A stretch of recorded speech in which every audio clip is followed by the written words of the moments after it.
Welcome back to NEET master Malayalam YouTube channel. നമ്മൾ ഇന്ന് കാണാൻ പോകുന്നത് കറണ്ട് ഇലക്ട്രിസിറ്റി എന്ന ചാപ്റ്ററിൻ്റെ പാർട്ട് 3 ആണ്.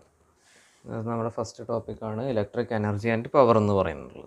ഈ ടോപ്പിക്കിൽ നമ്മൾ മെയിനായിട്ട് പറയാൻ പോകുന്നത് ജൂൾസ് ലോ ഓഫ് ഹീറ്റിങ്ങും അതോടൊപ്പം തന്നെ അതുമൂലം ഉണ്ടാകുന്ന പവർ ഡിസിപ്പേഷനെ കുറിച്ചിട്ടാണ്. അപ്പോൾ നമുക്ക് ഇതൊക്കെ എന്താണെന്ന് നോക്കാം. അപ്പോൾ അതിനാദ്യം തന്നെ നമുക്കൊരു കണ്ടക്ടറിനെ കൺസിഡർ ചെയ്യാം. തൽക്കാലത്തേക്ക് ഇതാണ് നമ്മുടെ കണ്ടക്ടർ എന്ന് വിചാരിക്കാം. അതിന് രണ്ട് എൻഡുകളുണ്ട്. ഒന്നാമത്തെ എൻഡ് എ എന്ന് പറയുന്നത്, രണ്ടാമത്തെ എൻഡ് ബി എന്ന് പറയുന്നതാണ്. ഇതിൽ എയിൽ അനുഭവപ്പെടുന്ന ഇലക്ട്രിക് പൊട്ടൻഷ്യലിനെ നമ്മൾ വി എ എന്നും പറയാം, ബിയിൽ അനുഭവപ്പെടുന്നത് വി ബി എന്നും പറയാം. ഇവിടെ തൽക്കാലത്തേക്ക് ഞാനിവിടെ V B greater than V A എന്ന് തീരുമാനിക്കുന്നത് വെറുതെ. അപ്പോൾ ഈ ഒരു കണ്ടക്ടറിന് അക്രോസ് ഉള്ള പൊട്ടൻഷ്യൽ ഡിഫറൻസ് എന്ന് പറയുന്നത് എത്രയാണ് എല്ലാവർക്കും അറിയാം. Potential difference V is equal to, V B ആണ് ഗ്രേറ്റർ എന്ന് പറഞ്ഞപ്പോൾ V B minus V A. ഇതിനെക്കുറിച്ചുള്ള പൊട്ടൻഷ്യൽ ഡിഫറൻസ് ആണ് V B minus V A. ഇനി ഈ കണ്ടക്ടറിൻ്റെ റെസിസ്റ്റൻസ് ഒരു ആറാണെന്നും ഈ കണ്ടക്ടറിലൂടെ പോകുന്ന കറണ്ട് എന്ന് പറയുന്നത് ഈ ഡയറക്ഷനിലായിരിക്കും കറണ്ട് പോവുക, ഐ ആണെന്ന് നമുക്ക് വിചാരിക്കാം. അപ്പോൾ നമ്മുടെ ജൂൾസ് ലോ ഓഫ് ഹീറ്റിംഗ് എന്തുകൊണ്ടാണ് പറയുന്നത്. അപ്പോൾ എല്ലാം ഉണ്ട്, ഹീറ്റ് ഉണ്ടാകുന്നു. നമ്മളൊരു എന്താ പറയുക, ഈ വീടുകളിലൊക്കെ ഒരു സംഭവം ശ്രദ്ധിച്ചിട്ടുണ്ടാകും. കറണ്ട് പോകുന്ന ഒരു വയറിലൂടെ കുറച്ച് സമയം കറണ്ട് കടത്തി വിട്ടിട്ട് അത് ഓഫാക്കി കഴിഞ്ഞാൽ വയർ തൊട്ട് നോക്കുമ്പോൾ ചൂട് അനുഭവപ്പെടും. അത് എന്തുകൊണ്ടാണെന്നുള്ളതൊക്കെ നോക്കാം. ആ ചൂടിനെ കുറിച്ചാണ് നമ്മുടെ ജൂൾസ് ലോ ഓഫ് ഹീറ്റിങ്ങിൽ പറയുന്നത്. ആ ചൂട് എങ്ങനെ ഉണ്ടാവണമെന്ന് നമുക്ക് നോക്കാം. അപ്പോൾ ആദ്യം തന്നെ നമ്മുടെ ഈ കണ്ടക്ടറിൻ്റെ ഒന്ന് സൂം ചെയ്ത് നോക്കാം. ഇപ്പോൾ ഇതാണ് നമ്മുടെ കണ്ടക്ടർ എന്ന് പറയുന്നത്. ഇതിൽ ഓരോ ഈ വട്ടത്തിൽ കിടക്കുന്നതെല്ലാം ഇലക്ട്രോണുകളെന്ന് വിചാരിക്കാം. ഇപ്പോൾ ഞാൻ തുടക്കത്തിൽ എന്ന് പറഞ്ഞു കഴിഞ്ഞാൽ ആദ്യത്തെ ക്ലാസ്സിലൊക്കെ പറഞ്ഞു വരുന്നത് എന്തെന്ന്, ഈ ഇലക്ട്രോൺസുകൾ പരസ്പരം കൊളൈഡ് ചെയ്യും എന്നുള്ളത്. അപ്പോൾ ഇങ്ങനെ നീങ്ങുന്നതനുസരിച്ച് കൊളീഷനുകൾ സംഭവിച്ചുകൊണ്ടിരിക്കും. ഈ കൊളീഷനുകൾ സംഭവിച്ചുകൊണ്ടിരിക്കുമ്പോൾ ഓരോ ഇലക്ട്രോൺസിൻ്റെയും എനർജികളിൽ ചേഞ്ച് വന്നുകൊണ്ടിരിക്കും. ആ ചേഞ്ച് എന്ന് പറയുന്നത്, ഇതെന്ന് പറയുന്നത് വെറുതെ ഇലക്ട്രോൺസ് അല്ലല്ലോ, എന്താ പറയുക, ഓരോ ആറ്റംസിലുള്ള ഇലക്ട്രോൺസ് അല്ലേ റിവോൾവ് ചെയ്തുകൊണ്ടിരിക്കുന്നതും അങ്ങനെയൊക്കെ നീങ്ങിക്കൊണ്ടിരിക്കുന്നത്. ആ ആറ്റംസ്, ഈ ഇലക്ട്രോൺസ് ബന്ധപ്പെട്ടിരിക്കുന്ന ആറ്റംസിനുള്ള എനർജി കൂടും. അപ്പോൾ ഈ ആറ്റംസിന് എനർജി കൂടി കഴിഞ്ഞാൽ ഈ ആറ്റംസ് വൈബ്രേറ്റ് ചെയ്യും. അപ്പോൾ രണ്ട് വസ്തുക്കൾ വൈബ്രേറ്റ് ചെയ്യാമെന്ന് വിചാരിച്ചു നമ്മുടെ കൈയെടുത്തിട്ട് പെട്ടെന്ന് ഇങ്ങനെ വരച്ച് കഴിഞ്ഞാൽ ചൂട് അനുഭവപ്പെടും. അത് തന്നെയാണ് ഇവിടെ അനുഭവപ്പെടുക. ആറ്റംസ് വൈബ്രേറ്റ് ചെയ്യുമ്പോൾ ചൂട് അനുഭവപ്പെടും. അങ്ങനെ എല്ലാ ആറ്റംസും വൈബ്രേറ്റ് ചെയ്ത് കഴിഞ്ഞാൽ ഈ കണ്ടക്ടറിൻ്റെ ടെമ്പറേച്ചർ ഇൻക്രീസ് ചെയ്യില്ലേ, അത് തന്നെയാണ് സംഭവിച്ചുകൊണ്ടിരിക്കുന്നത്. ഈ ഇതിലൂടെ, ഇങ്ങനൊരു കണ്ടക്ടറിലൂടെ കറണ്ട് പോകുമ്പോൾ ആ എന്താ പറയുക, കണ്ടക്ടറിലുള്ള ഓരോ ആറ്റംസും വൈബ്രേറ്റ് ചെയ്ത് ആ കണ്ടക്ടർ ഹീറ്റ് ചെയ്യും. അതിന് എന്താ പറയുക, അതും കറണ്ടും റെസിസ്റ്റൻസും പൊട്ടൻഷ്യലൊക്കെ റിലേറ്റ് ചെയ്യുന്നതാണ്, ഈ ഹീറ്റിങ്ങിനെ വെച്ചിട്ട് റിലേറ്റ് ചെയ്യുന്നതാണ് ജൂൾസ് ലോ ഓഫ് ഹീറ്റിംഗ് എന്ന് പറയുന്നത്. ആ ജൂൾസ് ലോ ഓഫ് ഹീറ്റിംഗ് എങ്ങനെയാണെന്നുള്ളത് നമുക്ക് അടുത്ത് നോക്കാം. ജൂൾസ് ലോ ഓഫ് ഹീറ്റിംഗ് നമ്മളോട് എന്താണ് പറയുന്നത്, the heat developed in a conductor H is directly proportional to the square of current through it, പിന്നെ directly proportional to the resistance of the conductor and directly proportional to the time in which the current is flowed through the conductor. അപ്പോൾ H proportional to, ഇതിൽ നിന്ന് എല്ലാത്തിനും കൂടി മനസ്സിലാക്കുന്നതാണ് I square R T. ഇതിൽ proportionality മാറ്റാനായിട്ട് നമ്മൾ കോൺസ്റ്റൻറ്റോട് multiply ചെയ്യും. ആ കോൺസ്റ്റൻറ്റ് ഈ കേസിൽ 1 ആണ്. അപ്പോൾ നമ്മുടെ ജൂൾസ് ലോ ഓഫ് ഹീറ്റിങ്ങിൻ്റെ ഇക്വേഷൻ എന്ന് പറയുന്നത് H is equal to I square R T എന്ന് പറയുന്നതാണ്.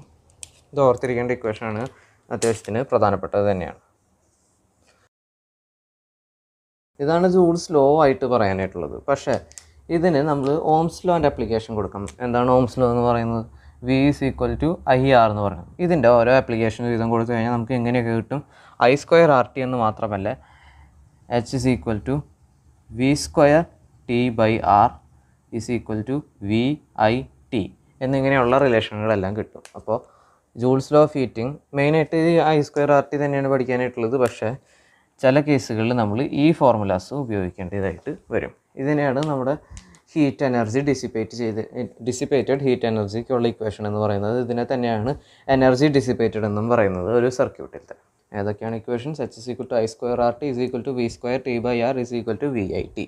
ഇനി അടുത്തത് പറയാനായിട്ടുള്ളത് ഇലക്ട്രിക് പവറിനെ കുറിച്ചിട്ടാണ്. നമ്മൾ വർക്ക് എനർജി പവർ എന്നുള്ള ചാപ്റ്ററിൽ പഠിച്ചിട്ടുണ്ടായിരുന്നു. എന്തെന്ന്, പവർ എന്ന് പറയുന്നത് റേറ്റ് ഓഫ് വർക്ക് ഡൺ ആണ്. അപ്പോൾ power P equal to W by T എന്ന് പഠിച്ചത്. നമ്മൾ വർക്ക് എനർജി തിയറത്തിൽ എന്താണ് പഠിച്ചത്, വർക്കും എനർജിയും സെയിം ആണ്. അപ്പോൾ പവറിനെ എനർജി ഡിവൈഡഡ് ബൈ ടൈം എന്നുള്ള ഫോർമാറ്റിൽ എഴുതാൻ പറ്റും. നമ്മളിപ്പോൾ തന്നെ ജൂൾസ് ലോ ഓഫ് ഹീറ്റിങ്ങിൽ എന്താണ് പഠിച്ചത്, energy dissipated is equal to I square R T എന്നല്ലേ. അപ്പോൾ അത് വെച്ചിട്ട് തന്നെ നമുക്ക് പവർ ഡിസിപ്പേറ്റഡും കണ്ടുപിടിക്കാം. നോക്കാം, power dissipated P is equal to എന്താണ്, നമ്മുടെ എനർജി ഡിവൈഡഡ് ബൈ ടൈം എന്ന് നോക്കും. അപ്പോൾ എനർജി എന്ന് പറയുന്നത് ജൂൾസ് ലോ ഓഫ് ഹീറ്റിംഗ് വഴി I² RT divided by T. അപ്പോൾ ടി ക്യാൻസൽ ചെയ്ത് കഴിഞ്ഞാൽ നമുക്ക് P = I² R എന്ന് കിട്ടും. പക്ഷേ നേരത്തെ പോലത്തെ തന്നെ ഓംസ് ലോ നമുക്ക് അപ്ലൈ ചെയ്ത് കഴിഞ്ഞാൽ ഇങ്ങനെയും കൂടിയും കിട്ടും. V² divided by R = VI. അപ്പോൾ പവറിനുള്ള 3 ഇക്വേഷൻസ് ആണിത്. എന്ത് P = I² R V² by R VI. ഇതിൽ VI ആണ് നമ്മൾ ഒട്ടുമിക്ക സാഹചര്യങ്ങളിൽ ഉപയോഗിക്കാറ്. അതിന് പിന്നെ ലോവർ പ്രയോറിറ്റി ഉള്ളതാണ് I² R, അതിൽ ലോവർ പ്രയോറിറ്റിയാണ് V² ബൈ R. എങ്കിലും നമ്മൾ ഇത് മൂന്നും പഠിച്ചിരിക്കേണ്ടതാണ്. ഒട്ടുമിക്ക സാഹചര്യങ്ങളിൽ ഇതാണ് ഉപയോഗിക്കുക എന്നിരുന്നാലും. പക്ഷേ ഇത് മൂന്നെണ്ണം പഠിച്ചിരിക്കുക. എന്താണ് P = I² R V² by R VI. ഇനി ഒരു കാര്യം പറയാനായിട്ടുള്ളതെന്ന് പറയുന്നത് അത്ര ഇമ്പോർട്ടൻ്റ് ആയിട്ടുള്ള കാര്യമല്ല, എന്നാലും അറിഞ്ഞിരിക്കേണ്ടത് നല്ലതാണ്. നമ്മൾ എന്താ പറയുക, വീട്ടിലേക്കൊക്കെ കറണ്ട് എത്തിക്കണത് പവർ ലൈൻ വഴിയാണ്, നമ്മുടെ KCBയുടെ ലൈൻസ് വഴി. ഈ ലൈനുകൾ എന്ന് പറയുന്നത് നമ്മുടെ കറണ്ട് ഉണ്ടാക്കുന്ന പവർ സ്റ്റേഷനുകളിൽ നിന്ന് വളരെയധികം കിലോമീറ്റർ കണക്കിന് ദൂരെയുള്ളതാണ്. അപ്പോൾ ഇത് ഈ ലൈനിൽ കൂടെയൊക്കെ കറണ്ട് ഇങ്ങനെ പാസ് ചെയ്യിക്കുകയാണെന്നുണ്ടെങ്കിൽ അതിൽ ഹീറ്റ് അനുഭവപ്പെടുക, അങ്ങനെ പവർ ഡിസിപ്പേഷൻസ് വളരെയധികം കൂടുതലായിരിക്കും. പക്ഷേ അങ്ങനെ ചെയ്യുന്നത് നഷ്ടമായിട്ടുള്ള കാര്യമാണ്. അപ്പോൾ പവർ ഡിസിപ്പേഷൻ കുറയ്ക്കേണ്ടത് അത്യാവശ്യമായിട്ടാണ്. നമ്മൾ എന്താ പറയുക, NCERT കൊടുത്തിട്ടുള്ളൊരു വാചകം അതുപോലെ തന്നെ ഞാൻ പറയുകയാണ്.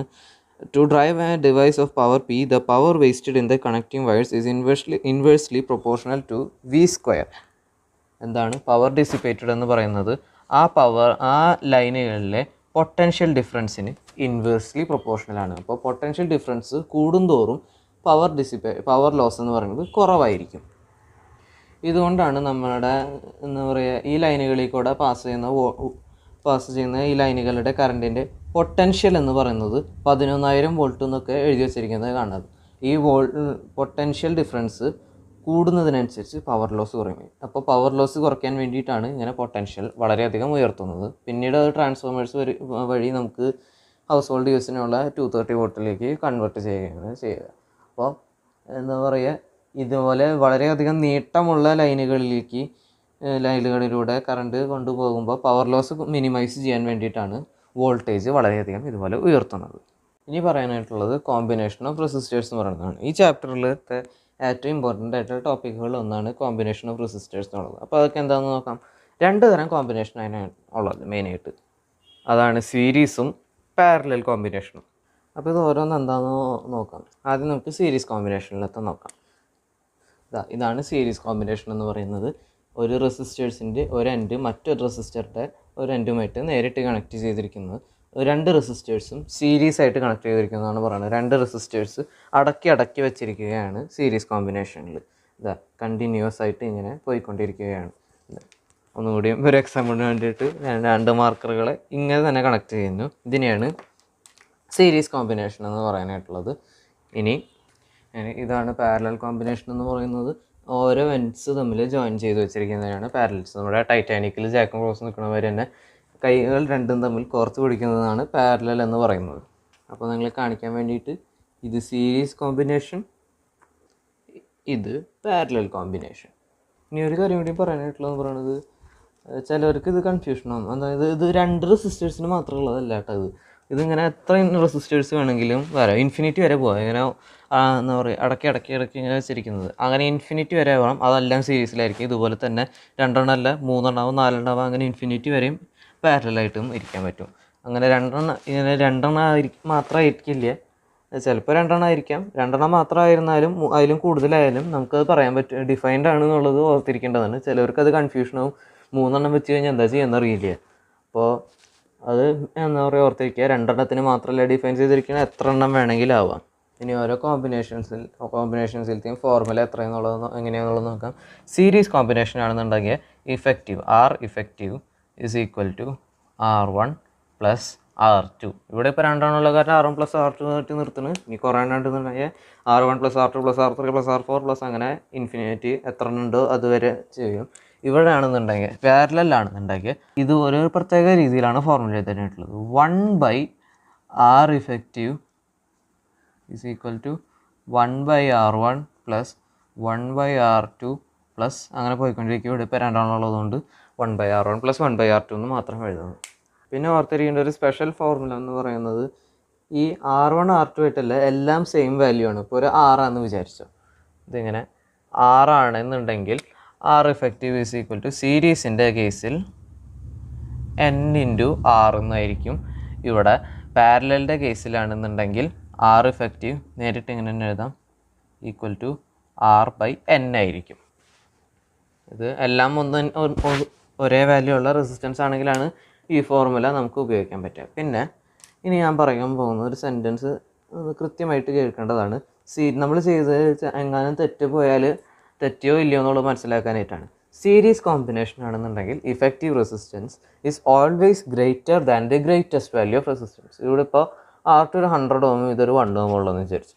ഇഫക്റ്റീവ് റെസിസ്റ്റൻസ് എപ്പോഴും ഗ്രേറ്റസ്റ്റ് ആയിട്ടുള്ള 100 ഓമിനേക്കാൾ ഗ്രേറ്റർ ആയിരിക്കും സീരീസിൻ്റെ കേസിൽ. ഇനി പാരലൽ ആണെന്നുണ്ടെങ്കിൽ സ്മോളർ ദാൻ ദ സ്മോളസ്റ്റ് ആയിരിക്കും. ഇപ്പോൾ ഇതിലൂടെ ഒരു 1 ഓമും ഇവിടെ ഒരു 2 ഓമും ഉണ്ടെന്നുണ്ടെങ്കിൽ നമ്മുടെ ഇഫക്റ്റീവ് റെസിസ്റ്റൻസ് എന്ന് പറയുന്നത് ആ 1 ഓമിനെക്കാട്ടിലും ചെറുതായിരിക്കും. അപ്പോൾ എന്താണ്, സീരീസിലാണെങ്കിൽ ഗ്രേറ്റർ ദാൻ ദ ഗ്രേറ്റസ്റ്റ്, പാരലലാണെങ്കിൽ സ്മോളർ ദാൻ ദ സ്മോളസ്റ്റ്. അപ്പോൾ ഫോർമുലകൾ ഒന്നുകൂടി ഞാൻ പറയാം. സീരീസ് ആണെങ്കിൽ ഇഫക്റ്റീവ് റെസിസ്റ്റൻസ് കാണാനായിട്ട് R1 + R2 + R3 പ്ലസ് അങ്ങനെ പോയിക്കൊണ്ടിരിക്കുക. പാരലലിൻ്റെ കേസ് ആണെന്നുണ്ടെങ്കിൽ 1/R effective is equal to 1/R1 + 1/R2 + 1/R3 അങ്ങനെ പോയിക്കൊണ്ടിരിക്കുക. ഇനി എല്ലാ എന്താ പറയുക, ഓരോ റെസിസ്റ്റേഴ്സിൻ്റെയും റെസിസ്റ്റൻസ് വാല്യൂ സെയിം ആണെന്നുണ്ടെങ്കിൽ സീരീസിൻ്റെ കേസിൽ R effective is equal to n into R, പാരലലിൻ്റെ കേസിലാണെങ്കിൽ R effective is equal to R/n. Series കോമ്പിനേഷനിൽ എങ്ങനെയാണ് കറണ്ട് പോകുന്നത് നോക്കാം. നമ്മളിപ്പോൾ കൺസിഡർ ചെയ്യേണ്ടത് ഇങ്ങനെ 2 റെസിസ്റ്റർ സീരീസിൽ വെച്ചിട്ടുള്ളതാണ്. ഇതിലിപ്പോൾ ഇവിടെ നിന്ന് കറണ്ട് പോകുന്നത് ആരംഭിക്കുന്നു. ഇതാണ് നമ്മുടെ ഫസ്റ്റ് റെസിസ്റ്റർ, ഇതാണ് നമ്മുടെ സെക്കൻഡ് റെസിസ്റ്റർ. നമ്മുടെ ഫസ്റ്റ് റെസിസ്റ്ററിലൂടെ ഇതേ ഡയറക്ഷനിൽ തന്നെ കറണ്ട് പാസ് ചെയ്യും. അതുപോലെ തന്നെയാണ് സെക്കൻഡ് റെസിസ്റ്ററിലും. കറണ്ടിൻ്റെ ഡയറക്ഷൻ സെയിം ആയിരിക്കും. ഇനി അതിൽ കൂടെ പോകുന്ന കറണ്ടിൻ്റെ മാഗ്നിറ്റ്യൂഡും സെയിം ആയിരിക്കും. അപ്പോൾ ഈ 2 റെസിസ്റ്റേഴ്സിലൂടെ പാസ് ചെയ്തതിന് ശേഷം ഇതിലൂടെ അപ്പോൾ ആ കറണ്ട് തിരിച്ച്. നമ്മളിപ്പോൾ ഓർക്കേണ്ടതായിട്ടുള്ള കാര്യം എന്ന് പറയുന്നത് സീരീസ് കോമ്പിനേഷനിലാണെന്നുണ്ടെങ്കിൽ കറണ്ടിൻ്റെ മാഗ്നിറ്റ്യൂഡ് സെയിം ആയിരിക്കും. ഓരോ റെസിസ്റ്ററിന് അക്രോസ് ഉള്ള പൊട്ടൻഷ്യൽ ഡ്രോപ്പ് എന്ന് പറയുന്നത് ആ കറണ്ടിൻ്റെ വാല്യൂ ഇൻറ്റു റെസിസ്റ്റൻസിൻ്റെ വാല്യൂ അങ്ങനെയായിരിക്കും എന്ന് പറയുക ഓരോ റെസിസ്റ്ററിന് അക്രോസ് ഉള്ള പൊട്ടൻഷ്യൽ ഡ്രോപ്പ് എന്ന് പറയുന്നത്. ഇനി അടുത്തത് പറയാനായിട്ടുള്ളത് പാരലൽ കോമ്പിനേഷനെ കുറിച്ചിട്ടാണ്. പാരലൽ കോമ്പിനേഷനിൽ നമ്മളിപ്പോൾ ഇവിടെ ഇങ്ങനെ ഒരു ലൂപ്പ് നമുക്ക് കൺസിഡർ ചെയ്യാം. ഇതിൽ ഈ പോയിന്റിൽ നിന്ന് കറണ്ട് ആരംഭിക്കുന്നു, ആ കറണ്ട് I ആണ്. പിന്നീട് ആ കറണ്ട് സ്പ്ലിറ്റ് ചെയ്യുന്നു I1ഉം I2 ആയിട്ട്. ഈ സ്പ്ലിറ്റ് ചെയ്യുന്നത് നമ്മൾ പാരലായിട്ട് കണക്ട് ചെയ്തിരിക്കുന്ന റെസിസ്റ്റേഴ്സിൻ്റെ റെസിസ്റ്റൻസ് വാല്യൂ അനുസരിച്ചാണ്. നമ്മളിപ്പോൾ ഇവിടെ R1 R2 എന്നുള്ള റെസിസ്റ്റേഴ്സാണ് എടുത്തിരിക്കുന്നത്. അപ്പോൾ ആ കറണ്ടുകൾ I1 I2 ആയിട്ട് സ്പ്ലിറ്റ് ചെയ്ത് പോകുന്നതെന്ന് നമ്മൾ വിചാരിക്കാം. പിന്നീട് ഈ I1 I2 ജോയിൻ ചെയ്തിട്ട് തിരിച്ച് I തന്നെ നമുക്ക് കിട്ടുന്നു. അതാണ് ഓർക്കേണ്ട ഒന്നാമത്തെ കാര്യം. ഈ ലൂപ്പിലേക്ക് പോയ കറണ്ട് തന്നെയാണ് നമുക്ക് തിരിച്ച് കിട്ടിയിരിക്കുന്നത്. രണ്ടാമത്തെ കാര്യം എന്ന് പറഞ്ഞാൽ ഞാൻ നേരത്തെ പറഞ്ഞത് തന്നെയാണ്, പാരലായിട്ട് കണക്ട് ചെയ്തിരിക്കുന്ന റെസിസ്റ്റേഴ്സിൻ്റെ റെസിസ്റ്റൻസ് വാല്യൂക്ക് അനുസരിച്ചാണ് ഈ കറണ്ട് സ്പ്ലിറ്റ് ചെയ്ത് പോകുന്നത്. പിന്നത്തെ കാര്യം ഓർക്കേണ്ടതെന്ന് പറഞ്ഞാൽ നമ്മൾ സീരീസ് കോമ്പിനേഷനിൽ പറഞ്ഞു കറണ്ട് സെയിം ആണ്. പാരലൽ കോമ്പിനേഷനിൽ സെയിം ആയിട്ടുള്ളത് കറണ്ട് അല്ല, പൊട്ടൻഷ്യൽ ഡിഫറൻസ് ആണ്. അപ്പോൾ potential difference across each resistors will be the same. Potential difference നമ്മുടെ ഓംസ് ലോ പ്രകാരം I ഇൻറ്റു R ആണ്. അപ്പോൾ ഇവിടെ I2 R2 is equal to I1 R1 എന്നുള്ള റിലേഷൻ നമുക്ക് അപ്ലൈ ചെയ്യാൻ പറ്റും. ഇനി നമുക്ക് പറയാനായിട്ടുള്ളത് സെല്ലുകളെ കുറിച്ചിട്ടാണ്. നമ്മൾ സാധാരണ സർക്യൂട്ടുകളിലൊക്കെ സെല്ലിനെ ഈ സിമ്പൽ ഉപയോഗിച്ചിട്ടാണ് നമ്മൾ ഡിനോട്ട് ചെയ്യുക. ഈ സിമ്പലിൽ സാധാരണ ഇത് നീട്ടമുള്ളത് പോസിറ്റീവായിട്ടും നീട്ടം കുറഞ്ഞത് നെഗറ്റീവായിട്ടാണ് നമ്മൾ എന്താ പറയുക കൺവെൻഷൻ പ്രകാരം ഡിനോട്ട് ചെയ്യാറ്. അപ്പോൾ ഇനി നമുക്ക് ഇത് ഉൾപ്പെട്ടുള്ള ഒരു സർക്യൂട്ട് ഡയഗ്രാം നോക്കാം. ഇതാണ് നമ്മുടെ സർക്യൂട്ട് ഡയഗ്രാം എന്ന് പറയാനുള്ളത്. ഇത് നമ്മുടെ സെല്ല്, ഇതൊരു കണ്ടക്ടർ റെസിസ്റ്ററായിട്ട് എടുക്കുന്നത്. പിന്നെ ഇത് കണക്റ്റിംഗ് വയർ, അതിലൂടെ ഒരു കറണ്ട് I പോകുന്നുണ്ട്. ഇതിൻ്റെ പോസിറ്റീവ് ടെർമിനലുള്ള ഇലക്ട്രിക് പൊട്ടൻഷ്യലാണ് V+ എന്ന് പറയുന്നത്. നെഗറ്റീവ് ടെർമിനലുള്ള പൊട്ടൻഷ്യലാണ് V- എന്ന് പറയുന്നത്. അപ്പോൾ ഈ സെല്ല് പ്രൊവൈഡ് ചെയ്യുന്ന പൊട്ടൻഷ്യൽ ഡിഫറൻസിനെ നമുക്ക് ഇതെന്ന് പറയുന്നത് നെഗറ്റീവ് പൊട്ടൻഷ്യൽ, ഇതെന്ന് പറയുന്നത് പോസിറ്റീവ് പൊട്ടൻഷ്യലാണ്. അപ്പോൾ V+ മൈനസ് V- എന്ന് നമുക്ക് പറയാൻ പറ്റും, കാരണം ഇത് നെഗറ്റീവാണ്. അപ്പോൾ ഇത് is equal to V+ plus V- എന്നായിരിക്കും. ഇതിനെയാണ് ഈ സെല്ലിൻ്റെ ഇലക്ട്രോമോട്ടീവ് ഫോഴ്സ് എന്ന് പറയുന്നത്. അതിനെ നമ്മൾ എപ്സിലോൺ എന്നാണ് എഴുതണമെന്നുണ്ടെങ്കിലും ഞാൻ E തന്നെയാണ് വായിക്കാറ്. അപ്പോൾ E is equal to V+ plus V- എന്ന് പറയുന്നത്. ഈ ഈനെയാണ് EMF അഥവാ ഇലക്ട്രോമോട്ടീവ് ഫോഴ്സ് എന്ന് പറയുന്നത്. അത് ഇപ്പോൾ പേരിൽ തന്നെ തൊട്ട സംഭവം അർത്ഥമുണ്ട്. Electro motive force. ഇലക്ട്രോ എന്ന് പറഞ്ഞാൽ ഇലക്ട്രോണിനെ കുറിച്ചിട്ട്, മോട്ടീവ് എന്ന് പറഞ്ഞു കഴിഞ്ഞാൽ മോഷൻ, ഇലക്ട്രോണിനെ നീക്കാൻ കാരണമായിട്ടുള്ള ഫോഴ്സ്. ഈ കണ്ടക്ടറിലുള്ള ഇലക്ട്രോണുകളെ ഫ്ലോ ചെയ്യിപ്പിക്കാനായിട്ടുള്ള ഫോഴ്സിനെയാണ് ഇ എം എഫ് എന്ന് പറയുന്നത്. അപ്പോൾ അതിൻ്റെ എന്താ പറയുക യൂണിറ്റ് എന്തായിരിക്കും? ന്യൂട്ടൺ എന്ന് ചിലർ പറയും. ന്യൂട്ടൺ അല്ല, ഫോഴ്സ് എന്ന് പറയുന്ന പേരുണ്ടെന്നുണ്ടെങ്കിലും ഇതെന്ന് പറയുന്നത് ഒരു പൊട്ടൻഷ്യൽ ഡിഫറൻസ് ആണ്. അപ്പോൾ ഓർക്കുക, E M F electro motive force ആണെങ്കിലും അതിൻ്റെ യൂണിറ്റ് എന്ന് പറയുന്നത് വോൾട്ട് തന്നെയാണ്. കാരണം ഇതൊരു പൊട്ടൻഷ്യൽ ഡിഫറൻസ് ആണ്. ഇനി ഒരു ഐഡിയൽ സെൽ എന്ന് പറയുന്നത് ഇ എം എഫ് മാത്രം പ്രൊവൈഡ് ചെയ്യുന്നതാണ്. എന്താണ്? ഇ എം എഫ് മാത്രം എന്നുള്ളത് കീവേഡാണ്. അത് എന്താണെന്ന് വെച്ച് കഴിഞ്ഞാൽ, ഞാൻ വന്നിട്ട് ഇതൊരു ഐഡിയൽ സെല്ല എന്ന് പറഞ്ഞു കഴിഞ്ഞാൽ അത് തെറ്റാണ്. ഇതൊരു ഐഡിയൽ സെല്ലല്ല. നമ്മുടെ റിയൽ ലൈഫിൽ എന്താ പറയുക, എക്സാമ്പിളിലല്ല. ഇപ്പോൾ ഈ ബാറ്ററി തന്നെ എടുക്കാം. ഈ ബാറ്ററി എന്ന് പറയുന്നത് ഇ എം എഫ് മാത്രമല്ല പ്രൊവൈഡ് ചെയ്യുക. ഇപ്പോൾ ഈ സർക്യൂട്ടിലോ കാണുന്നുണ്ടെങ്കിൽ ഈ പോസിറ്റീവ് ടെർമിനലിൽ നിന്ന് ഫ്ലോ തുടങ്ങിയിട്ട് നെഗറ്റീവ് ടെർമിനലിലേക്ക് എത്തുന്നു. എന്നിട്ട് ഈ ബാറ്ററിയുടെ ഉള്ളിൽ കൂടെയും കറണ്ട് പാസ് ചെയ്യുന്നുണ്ട്. അപ്പോൾ നമ്മുടെ ഐഡിയൽ സെല്ലാണെന്നുണ്ടെങ്കിൽ ഈ ബാറ്ററിക്ക് റെസിസ്റ്റൻസ് ഉണ്ടാവില്ല. പക്ഷേ നമ്മൾ റിയൽ ലൈഫിലാണ് ജീവിക്കുന്നത്. ഇവിടെ ഐഡിയൽ ആയിട്ടുള്ള സിറ്റുവേഷൻ മനസ്സിൽ മാത്രമേ ഉണ്ടാവുള്ളൂ, നേരിട്ട് ചെയ്യുമ്പോൾ കിട്ടില്ല. അപ്പോൾ എന്താണെന്ന് വെച്ച് കഴിഞ്ഞാൽ ഈ ബാറ്ററിക്ക് ഉള്ളിലൂടെ ഈ കറണ്ട് പാസ് ചെയ്യുമ്പോൾ ഈ ബാറ്ററിക്കും ഒരു റെസിസ്റ്റൻസ് ഉണ്ട്. അങ്ങനെ ബാറ്ററി തന്നെ നൽകുന്ന റെസിസ്റ്റൻസിനെയാണ് ഇൻറ്റേർണൽ റെസിസ്റ്റൻസ് എന്ന് പറയുന്നത്. എന്താണ് ഇൻറ്റേർണൽ റെസിസ്റ്റൻസ്? അതെന്താണെന്നൊന്നും കൂടിയും പറയാം. ഈ ബാറ്ററി ഒരു സർക്യൂട്ടിലേക്ക് കണക്ട് ചെയ്യുമ്പോൾ ഈ ബാറ്ററിയിൽ നിന്ന് കറണ്ട് പാസ് ചെയ്തു പോകുമ്പോൾ ബാറ്ററിയിലൂടെയും കറണ്ട് പാസ് ചെയ്യുന്നുണ്ട്. അപ്പോൾ ബാറ്ററി നൽകുന്ന റെസിസ്റ്റൻസിനെയാണ് ഇൻറ്റേർണൽ റെസിസ്റ്റൻസ് എന്ന് പറയുന്നത്. നമ്മുടെ സർക്യൂട്ടിലുള്ള റെസിസ്റ്റൻസിനെ ക്യാപിറ്റൽ ആർ എന്ന് പറയുന്നുണ്ട്. ഇൻറ്റേർണൽ റെസിസ്റ്റൻസിനെ നമ്മൾ പൊതുവെ ഡിനോട്ട് ചെയ്യാൻ ഉപയോഗിക്കുക സ്മോൾ ലെറ്റർ ആർ ആണ്. നമ്മൾ ഇതിനെ എന്താ പറയുക, സെല്ലിൻ്റെ സിമ്പൽ ഇതാണെന്ന് പറഞ്ഞു. അപ്പോൾ ഈ സെല്ല് തരുന്ന ഇൻറ്റേർണൽ റെസിസ്റ്റൻസ് കാണിക്കാനായിട്ട് ഒരു ചെറിയ റെസിസ്റ്റർ ഈ സെല്ലിന് സീരീസ് ആയിട്ട് നമ്മൾ കണക്ട് ചെയ്യും. ഇതിൻ്റെ ഇ എം എഫ് ഇ ആണെന്നുണ്ടെങ്കിൽ ഈ റെസിസ്റ്റൻസിൻ്റെ വാല്യൂ എന്ന് പറയുന്നത് സ്മോൾ ലെറ്റർ ആർ ആയിരിക്കും. ഇങ്ങനെ കൊടുത്തിട്ടുണ്ടെന്നുണ്ടെങ്കിൽ ഇതുകൊണ്ട് ഉദ്ദേശിക്കുന്നത് എന്താണെന്ന് വെച്ച് കഴിഞ്ഞാൽ ഈ ആർ എന്ന് പറയുന്നത് ഈ ഒരു സെല്ലിൻ്റെ ഇൻറ്റേർണൽ റെസിസ്റ്റൻസ് ആയിരിക്കും. ഇനിയപ്പോൾ ഒരു കാര്യം ഓർക്കേണ്ടതെന്ന് പറഞ്ഞു കഴിഞ്ഞാൽ, നേരത്തെ ഇ എം എഫ് ഡിഫൈൻ ചെയ്തപ്പോൾ വെറുതെ പൊട്ടൻഷ്യൽ ഡിഫറൻസ് മാത്രമേ പറഞ്ഞുള്ളൂ. അപ്പോൾ അതിൽ ഇൻറ്റേർണൽ റെസിസ്റ്റൻസ് കണക്കിലെടുത്തിട്ടില്ല. അപ്പോൾ നമ്മളൊരു സർക്യൂട്ടിലേക്ക് ഇതിൻ്റെ ഇപ്പോൾ ഇ എം എഫ് എന്ന് പറയുന്നത് 1.5 വോൾട്ടാണ്. പക്ഷേ നമ്മളിത് സർക്യൂട്ടിലേക്ക് കണക്ട് ചെയ്ത് കഴിഞ്ഞാൽ ഇത് നേരിട്ട് 1.5 വോൾട്ട് കിട്ടില്ല. കാരണം അതിൽ ഇൻറ്റേർണൽ റെസിസ്റ്റൻസ് നമ്മൾ കണക്കിലെടുത്തിട്ടില്ല. അപ്പോൾ ഇൻറ്റേർണൽ റെസിസ്റ്റൻസ് നമ്മൾ കണക്കിലെടുക്കുമ്പോഴാണ് ഒരു പുതിയ ടേം കിട്ടുന്നത്. അതാണ് ടെർമിനൽ പൊട്ടൻഷ്യൽ ഡിഫറൻസ് എന്ന് പറയുന്നത്.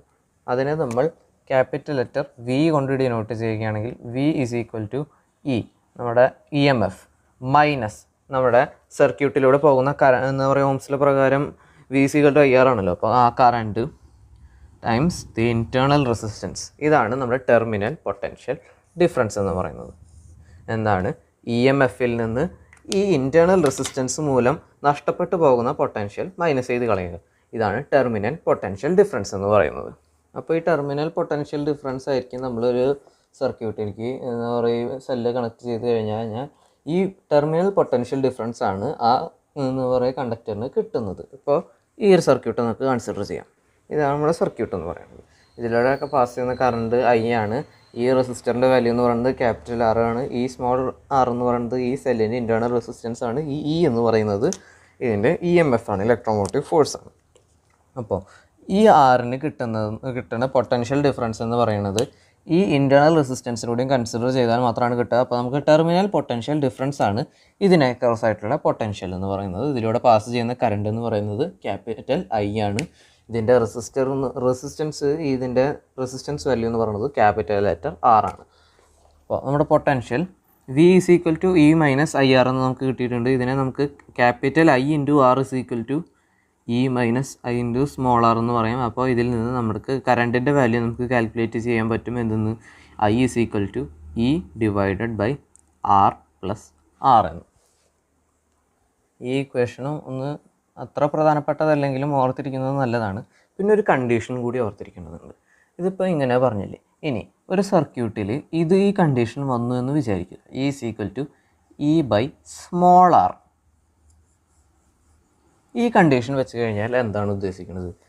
ഇതിൽ ഇൻറ്റേർണൽ റെസിസ്റ്റൻസ് മാത്രമാണ് നമ്മുടെ എന്താ പറയുക ഈ സർക്യൂട്ടിലുള്ള ഏക റെസിസ്റ്റൻസ് എന്ന് പറയുന്നത്. പക്ഷേ കറണ്ട് പോകുന്നുണ്ട്. അപ്പോൾ ആ കേസ് ഒന്നുകൂടി കൺസിഡർ ചെയ്യാനായിട്ട് ഈ ബാറ്ററി ഞാൻ തിരിച്ചു കൊണ്ടുവരും. എന്താ പറയുക, എക്സ്റ്റേണലായിട്ട് ഒരു റെസിസ്റ്റൻസ് പോലുമില്ല, വെറുതെ കണക്ട് ചെയ്തിരിക്കുന്നു എന്നാണ് ഇതിൻ്റെ അർത്ഥം വരിക. അപ്പോൾ അതിനെന്താണ് നമ്മൾ വിളിക്കുക? Short circuit. അത് നമ്മൾ ഓർത്തിരിക്കേണ്ടതാണ്. ഈ കണ്ടീഷൻ സാറ്റിസ്ഫൈ ചെയ്തു എന്നുണ്ടെങ്കിൽ ഈ ബാറ്ററിനെ വെറുതെ നമ്മൾ ഷോർട്ട് ചെയ്തതാണ് മനസ്സിലാക്കേണ്ടത്. എല്ലാം കത്തിപ്പോൾ എന്താണെന്ന് വെച്ചാൽ ഉണ്ടാവും. ഇതെന്ന് പറയുന്നത് ഷോർട്ട് സർക്യൂട്ടിനുള്ള കണ്ടീഷനാണ്. അടുത്തത് പറയാനായിട്ടുള്ളത് കോമ്പിനേഷൻ ഓഫ് സെൽസിനെ കുറിച്ചിട്ടാണ്. അപ്പോൾ നമ്മുടെ റെസിസ്റ്റേഴ്സിൽ കോമ്പിനേഷൻ പറഞ്ഞ സീരീസും പാരലൽ തന്നെയാണ് ഇവിടെ ഉള്ളത്. സെല്ലുകൾ എന്ന് പറയുന്നത് സീരീസ് ആയിട്ടും പാരലായിട്ടും അറേഞ്ച് ചെയ്ത് വെച്ചിരിക്കുന്നത്. അപ്പോൾ ഓരോന്നിൻ്റെയുള്ള പ്രോപ്പർട്ടീസ് എന്താണെന്നുള്ളത് നമുക്ക് നോക്കാം. ഇപ്പോൾ ഇതാണ് സീരീസ് കോമ്പിനേഷൻ എന്ന് പറയുന്നത്. ഇത് ഫസ്റ്റ് സെല്ല് അതിൻ്റെ ഇൻറ്റേർണൽ റെസിസ്റ്റൻസ്, സെക്കൻഡ് സെല്ല് അതിൻ്റെ ഇൻറ്റേർണൽ റെസിസ്റ്റൻസ്, ഇങ്ങനെ കുറേ പോകുന്നുണ്ട്, N വരെ പോകുന്നുണ്ട് നമുക്ക് വിചാരിക്കാം. ഇതിൽ ഓർത്തിരിക്കേണ്ട മെയിൻ ആയിട്ടുള്ള 2 പോയിൻ്റ് എന്ന് പറയാനായിട്ടുള്ളത്, ഇങ്ങനെയുള്ള കോമ്പിനേഷനിൽ ഇതിൻ്റെ ഇഫക്റ്റീവ് EMF എന്ന് പറയുന്നത് E equivalent is equal to E1 plus E2 plus E3 plus etcetera plus EN എന്നായിരിക്കും. എന്താണ്? ഓരോന്നിൻ്റെയും EMFകളുടെ സമ്മുകളായിരിക്കും എന്നുള്ളത്. ഇതിൻ്റെ തന്നെ ഒരു സബ് കേസ് എന്ന് പറയാനായിട്ടുള്ളത്, ഇതിങ്ങനെ കണക്ട് ചെയ്തെന്ന് വിചാരിച്ചു. ഇനി ഒരു സെല്ല് ഒന്നിലധികം ആയിക്കോട്ടെ, ഓപ്പോസിറ്റ് ഡയറക്ഷനിൽ കണക്ട് ചെയ്തു എന്നുണ്ടെങ്കിൽ ഇതിൻ്റെ മൈനസ് സൈനായിട്ട് എടുക്കണം. അപ്പോൾ ഇതിൽ ഇവിടെ E2 ആണ് തിരിച്ച് വെച്ചിരിക്കുന്നത്, അപ്പോൾ ഇവിടെ മൈനസ് E2 ആയിരിക്കും. അല്ല, നമ്മുടെ റെഗുലർ കേസസ് തന്നെയാണെന്നുണ്ടെങ്കിൽ പ്ലസ് E2 ആയിരിക്കും. അപ്പോൾ അങ്ങനെ സൈൻ കൺവെൻഷൻ ഓർക്കുക. എന്തായാലും മെയിനായിട്ടുള്ള പോയിൻ്റ് എന്താണ്? ഇക്വലൻ്റ് EMF എന്ന് പറയുന്നത് ഇങ്ങനെ എല്ലാം സമ്മ ചെയ്ത് പോയിക്കൊണ്ടിരിക്കുകയാണ്.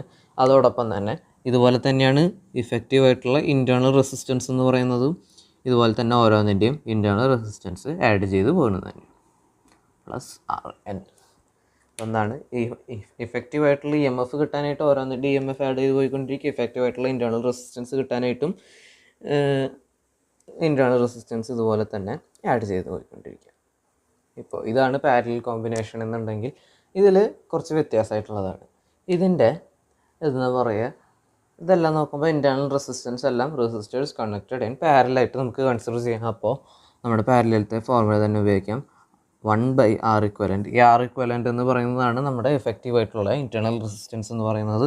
1/R1 പ്ലസ് 1/R2 പ്ലസ്, ഞാനിവിടെ 3 കൺസിഡർ ചെയ്തിട്ടുള്ള, പക്ഷേ N വരെ നമുക്കിത് എക്സ്റ്റെൻഡ് ചെയ്യാവുന്നതാണ്. 1/R3 plus etcetera plus 1/RN എന്നുള്ളതാണ് ഇഫക്റ്റീവായിട്ടുള്ള ഇൻറ്റേർണൽ റെസിസ്റ്റൻസ് കണ്ടുപിടിക്കാനായിട്ടുള്ള മെത്തേഡ് എന്ന് പറയുന്നത്. ഇനി ഇഫക്റ്റീവായിട്ടുള്ള EMF കണ്ടുപിടിക്കാനായിട്ട് കുറച്ച് കോംപ്ലിക്കേറ്റഡ് ആയിട്ടുള്ള ഫോർമുലയാണ്. ഇങ്ങനെയാണ് എഴുതേണ്ടത്. എന്താ? E equivalent divided by R equivalent is equal to, R equivalent എന്ന് പറയുന്നത് ഇഫക്റ്റീവ് ഇൻറ്റേർണൽ റെസിസ്റ്റൻസ് ആണ്, E ഇക്വലൻറ്റ് എന്ന് പറയുന്നത് ഇഫക്റ്റീവ് EMF ആണ്. എന്താണ്? E1/R1 plus E2/R2 plus etcetera plus EN/RN. ഈ ഫോർമുല സോൾവ് ചെയ്താലാണ് നമുക്ക് ഈ ഇഫക്റ്റീവായിട്ടുള്ള EMF കിട്ടുള്ളൂ. അല്ലാതെ സീരീസിലത്തെ പോലെ നേരിട്ടൊരു ഫോർമുല ഇല്ല. ഇതുപോലെയാണ് ഇങ്ങനെയുള്ളതിലത്തെ ഇഫക്റ്റീവായിട്ടുള്ള EMF കണ്ടുപിടിക്കാനായിട്ടുള്ള മെത്തേഡ് എന്ന് പറയുന്നത്. അപ്പോൾ ഇന്ന് ഞാൻ പറഞ്ഞതെല്ലാം നിങ്ങൾക്ക് മനസ്സിലായെന്ന് ഞാൻ വിചാരിക്കുന്നു. ഡൗട്ടുള്ളതെല്ലാം കമൻറ്റ് ബോക്സിലിടുക. ഈ ടോപ്പിക്കുകളെല്ലാം NCERTയിലത്തെയും HC വർമ്മയിലത്തെയും പറ്റുകയാണെങ്കിൽ വായിക്കുക. NCERTയിലത്തെ എന്തായാലും വായിക്കണം. HC വർമ്മ PDF ഡൗൺലോഡ് ചെയ്തോ എങ്ങനെയെങ്കിലുമൊക്കെ നിങ്ങൾ വായിക്കുക. എക്സ്ട്രാ ക്വസ്റ്റ്യൻസ് ചെയ്യാൻ നോക്കുക. പിന്നെ ഈ കോമ്പിനേഷൻ ഓഫ് റെസിസ്റ്റേഴ്സ് എന്നുള്ള ടോപ്പിക്കിൽ നിന്ന് പറ്റാവുന്ന അത്രയും ക്വസ്റ്റ്യൻസ് നിങ്ങൾ ചെയ്ത് നോക്കുക. പറ്റാവുന്ന അത്രയും കോംപ്ലിക്കേറ്റഡ് ഫിഗേഴ്സ് സോൾവ് ചെയ്യുക എങ്ങനെയാണെന്നുള്ളത് നിങ്ങൾ സ്വയമായിട്ടുള്ളൊരു മെത്തേഡ് കണ്ടുപിടിക്കണം. അത് എന്താ പറയുക, വേറെ ഒരാൾ പറഞ്ഞു തന്നിട്ട് കിട്ടണത് അത്ര എളുപ്പമായിട്ടുള്ള കാര്യമില്ല, കുറച്ച് ബുദ്ധിമുട്ടായിരിക്കും. അതുകൊണ്ട് നിങ്ങൾക്ക് സ്വയമായിട്ടുള്ളൊരു മെത്തേഡ് കണ്ടുപിടിക്കുക. പിന്നെ ഇന്നത്തെ വീഡിയോ നിങ്ങൾക്ക് ഇഷ്ടപ്പെട്ടെങ്കിൽ ലൈക്ക് ചെയ്യുക. നീറ്റ് മാസ്റ്റർ മലയാളം യൂട്യൂബ് ചാനലിലേക്ക് സബ്സ്ക്രൈബ് ചെയ്യുകയും ചെയ്യുക. ഈ വീഡിയോ നിങ്ങൾക്ക് നിങ്ങളുടെ കൂട്ടുകാർക്ക് ഷെയർ ചെയ്യുക. അപ്പോൾ താങ്ക്സ് ഫോർ വാച്ചിങ്.